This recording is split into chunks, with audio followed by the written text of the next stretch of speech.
Movie की शुरुआत jury नाम की लड़की से होती है जो फाइनेंशियली इंडिपेंडेंट रहना चाहती थी, इसलिए वो जॉब ट्राई कर रही थी। लेकिन उसे एक ही दिन में 19 इंटरव्यूज में रिजेक्ट कर दिया गया था, जिससे वो बहुत दुखी हो जाती है क्योंकि अब उसे अपने वर्किंग मदर, भाई, फादर और बहन के साथ ही रहना पड़ेगा। वही उसकी बहन ही सिर्फ उस घर में कमाने की होप थी। जिसके बाद हम कुछ आदमियों को देखते हैं जो जेन्युइन लव कल्ट के मेंबर होते हैं। वो उसके भाई और बहन को किडनैप कर लेते हैं और ज्यूरी को कॉल कर उसे उनके बदले में 30 मिनट में 5 मिलियन येन देने के लिए कहते हैं, वरना वो उसके भाई सुबासा और बहन माकोटो को मार देंगे। लेकिन वो लोग इतने कम समय में पैसे का इंतजाम नहीं कर पाते, इसलिए तब उसके ग्रैंडफादर एक स्पेशल स्टोन निकालते हैं जो समय को रोक सकता था, और वो खुद को ज्यूरी और ज्यूरी के फादर को छोड़कर उसके ग्रैंडफादर सब चीज फ्रीज कर देते हैं। जिसके बाद वो तीनों घर से निकल उस जगह पहुंचते हैं जहां सुबासा और माकोटो को रखा गया था, जिसे वो लोग लेके वहां से जा रहे होते हैं कि तभी वो लोग देखते हैं कि सिर्फ वही लोग नहीं थे जो इस स्टैटिक वर्ल्ड में मूव कर सकते थे, बल्कि वो कल के मेंबर्स भी मूव कर पा रहे थे। जिसके बाद उसमें से एक उसकी बहन को मारने की कोशिश करता है कि तभी एक बड़ी सी मॉन्स्टर वहाँ आ जाती है जिसका नाम हालजर था, और वो उस कल के मेंबर को मार देती है। और तब ग्रैंडफादर अपना टेलीपोर्टेशन पावर का इस्तेमाल कर वहाँ से ज्यूरी को लेकर टेलीपोर्ट हो जाते हैं। लेकिन तभी वो लोग ज्यूरी के फादर को पकड़ लेते हैं और उस कल के ग्रुप को माजिमा नाम की लड़की लीड कर रही होती है, और वो उनसे ग्रैंडफादर को पकड़ने को कहती है। उधर ज्यूरी डिसाइड करती है कि वो टेलीपोर्ट करना सीखेगी, लेकिन वो ऐसा नहीं कर पाती है। तब ग्रैंडफादर टाइम फ्रीज को रीडू करने का सोचते हैं, इसलिए वो उस हाइड आउट में जाकर पता लगाने का सोचते हैं कि वो लोग कैसे स्टैटिक में मूव कर पा रहे थे। उधर ज्यूरी वो स्टोन लेने के लिए घर जाने लगती है। वहीं दूसरी तरफ सुबासा हेल्प आ रहा होता है, इसलिए वो माकोटो जो फ्रीज होती है उसे लेकर वहाँ से निकल जाता है। तभी ग्रैंडफादर उसी हाइड आउट पर पहुँच जाते हैं जहाँ उन्हें पता चलता है कि वो कल्ट उनके फैमिली पर नजर रख रहे थे और वो स्टैटिक में जाने का इंतजार कर रहे थे। उधर ज्यूरी जैसे ही घर आती है तो उसे वो कल्टिस्ट के मेंबर घेर लेते हैं, और तब उसे पता चलता है कि उन्होंने स्टोन भी ले लिया है। तभी ज्यूरी के अंदर अचानक से अलग पावर आ जाती है जो स्टैटिक में मूव कर रहे लोगों को फ्रीज कर सकती थी। ज्यूरी अपनी पावर का इस्तेमाल कर वो स्टोन ले लेती है और वहाँ से भाग जाती है। तभी वही मॉन्स्टर हैंडलर फिर से आ जाता है और एक कल्टिस्ट मेंबर को मार देता है क्योंकि वो एक फ्रीज आदमी को मारने जा रहा था। दूसरी तरफ माजिमा अपने आदमियों को ज्यूरी को जिंदा पकड़ने के लिए कहती है। तभी माकोटो को भी स्पेक्टर मिल जाता है जिसे वो भी मूव कर पा रही होती है। उधर ज्यूरी और ग्रैंडफादर पर कल का मेंबर हमला कर देता है, लेकिन किसी तरह वो दोनों ग्रैंडफादर के पार से टेलीपोर्ट होकर वहाँ से निकल जाते हैं और रोड के बीचों बीच पहुँच जाते हैं ताकि उन्हें ये सब समझने का मौका मिले। तभी एक कल्ट मेंबर झूठ मूठ का फ्रीज होकर खड़ा हुआ होता है और अचानक से वो ज्यूरी पर हमला करने के लिए जाने लगता है कि तभी ग्रैंडफादर बीच में आ जाते हैं और उसे रोक देते हैं। तब ज्यूरी फिर से अपना स्पेक्टर पावर का इस्तेमाल कर उस आदमी को फ्रीज कर देती है। तब ग्रैंडफादर को वही टाइम याद आता है जब उन्हें ज्यूरी की पावर के बारे में पता चला था और वो उस वक्त सिर्फ 17 साल की थी। तभी और 2 कल्टिस्ट मेंबर वहाँ जाते हैं जो ज्यूरी का पीछा करने लगते हैं, और तब ज्यूरी फिर से अपनी पावर का इस्तेमाल कर उन्हें फ्रीज कर देती है। जिसके बाद ज्यूरी और ग्रैंडफादर सुबासा और माकोटो को लेने उसी हाइड आउट वाली जगह पर जाने लगते हैं, लेकिन वो दोनों वहाँ पर नहीं होते हैं। तभी हैंडलर फिर से कल्टिस्ट के मेंबर को मार देता है क्योंकि वो मोशनलेस पर्सन को मारने जा रहा था। लेकिन ऐसा करने के बाद हैंडलर बेहोश हो जाती है और तब माजिमा कल्ट के मेंबर से पता चलता है कि उस हैंडलर का असली नाम हैरल्ड है।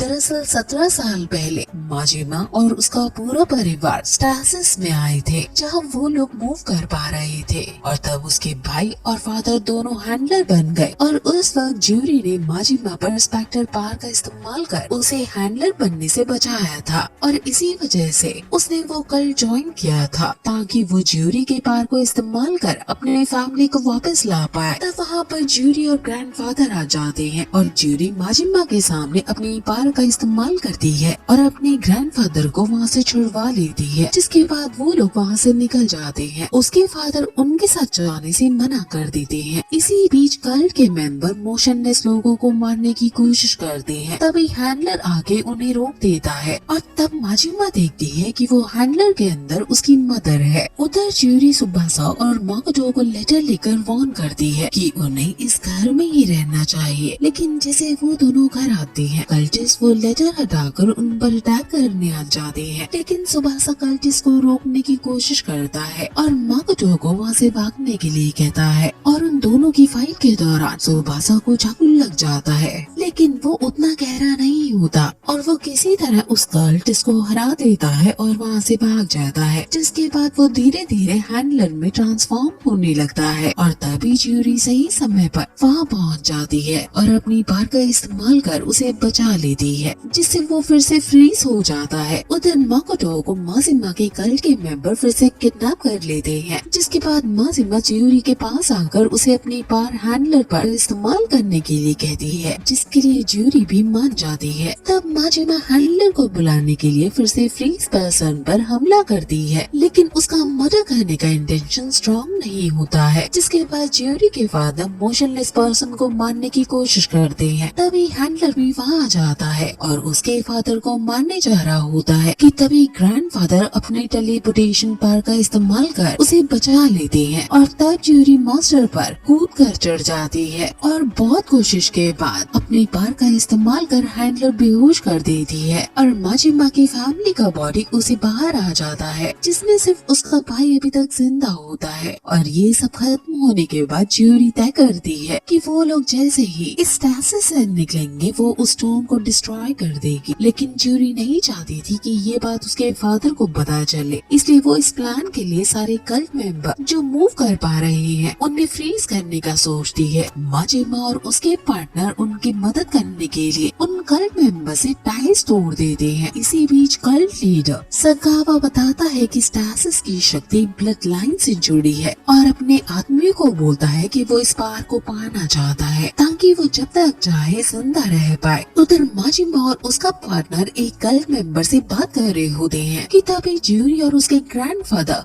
टेलीपोर्ट होकर माजिमा के पास आ जाते हैं, जहां वो कल्ट मेंबर पर स्पेक्टर पावर का इस्तेमाल कर उसे फ्रीज कर देती है। वहीं दूसरे कल्ट मेंबर वो स्टोन ढूंढ लेते हैं जो पेड़ पर छुपा हुआ था और इसके बारे में सकावा को बता देते हैं और उसके सरमन के वक्त वो अपने आदमियों को कहता है कि उसने हैंडलर के पास को जान लिया है। जिसके बाद वो हैंडलर में बदल जाता है, लेकिन वो दूसरे हैंडलर की तरह नहीं था, बल्कि उसने इसका पावर अपने अंदर ले लिया था और अपने बॉडी को पूरी तरह कंट्रोल कर पा रहा था। जिसके बाद वो अपने आदमियों को मारने लगता है और उसमें से एक आदमी सुबासा को मारने की कोशिश करता है, लेकिन तभी वहाँ ज्यूरी आ जाती है और स्पेक्टर पावर का इस्तेमाल कर देती है और तब सकावा ज्यूरी को मारने का ट्राई करता है, लेकिन तभी ग्रैंडफादर बीच में आकर ज्यूरी को लेकर टेलीपोर्ट हो जाते हैं। उधर माजिमा सकावा को लॉयल आदमी शियोमी को ज्यूरी की मदद करने के लिए अप्रोच करती है, लेकिन वो डर के मारे इस चीज के लिए मना कर देता है। जिसके बाद माजिमा सकावा को मारने का सोचती है, लेकिन ज्यूरी और ग्रैंडफादर आकर उसे सकावा पर हमला करने से रोक देते हैं। तभी शियोमी भी वहाँ जाता है और ग्रैंडफादर के हाथ में कट कर उनका ब्लड कलेक्ट कर लेता है। जिसके बाद वो ब्लड का ड्रॉप स्टोन में डाल देता है, जिससे ग्रैंडफादर को बहुत दर्द महसूस होता है क्योंकि वो भी अब मोशनलेस बनने जा रहे थे और वो अपने आखिरी स्ट्रेंथ से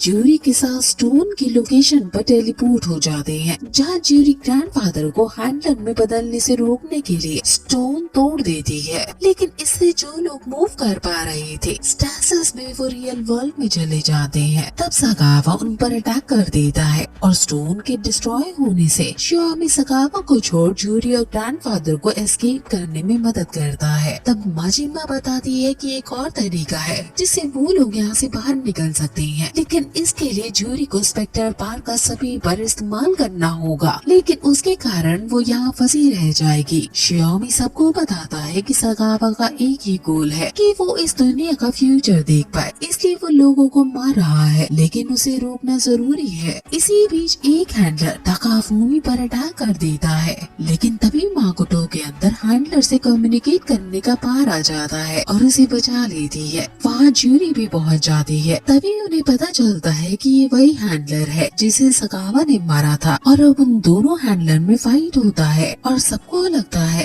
कि ताकाफुमी ये सब कंट्रोल कर पा रहा है, न कि माकोटो। तब माकोटो अपने हैंडलर से सगावा को डिस्ट्रैक्ट करने के लिए उस पर अटैक करती है। तभी ज्यूरी मौका दे स्पेक्टर एक्सपेल करती है, लेकिन उसका प्लान फेल हो जाता है। पर तभी सगावा के पार खत्म हो जाती है और वो अपने ह्यूमन फॉर्म को खो देता है। और तब ज्यूरी और ग्रैंडफादर टेलीपोर्ट होकर उसके पास आ जाते हैं, जहाँ सगावा प्रपोजल देता है कि वो सब इस जगह से बाहर निकल सकते हैं। लेकिन ये सुनकर ज्यूरी अभी भी कंफ्यूज होती है। तब सगावा अपनी स्टोरी बताता है कि वो एक शिंतो प्रीस्ट का ट्रेनिंग ले रहा था ताकि वो अपने फादर को सक्सीड कर पाए, इसलिए उसके ज्यादा दोस्त नहीं थे, बस उसका एक क्लोज फ्रेंड था। लेकिन एक दिन उन दोनों ने सगावा के फादर और उसके फ्रेंड की मदर को इंटीमेट होते हुए देख लिया था, जिसकी वजह से वो अपने पिता से नफरत करने लगा था। और तब उसने जेन्युइन लव कल्ट भी स्टार्ट किया और उसे स्टासिस स्टोन के बारे में उसके फादर के मरने के 5 साल बाद पता चला। ये जानने के बाद ज्यूरी उस पर स्पेक्टर एक्सपेल कर देती है, लेकिन उसकी पार का उस पर कोई असर नहीं होता है, इसलिए वो उसे मारने का सोचती है। लेकिन ग्रैंडफादर नहीं चाहते थे कि ज्यूरी को उसके मरने के बाद में गिल्ट हो, इसलिए वो उसे मारने के लिए आगे बढ़ता है, पर वो भी ऐसा नहीं कर पाते हैं। तभी ज्यूरी के फादर वहाँ आकर सगावा को मार देते हैं और उसके ब्रेन को छोड़कर उसकी पूरी बॉडी डिसॉल्व हो जाती है,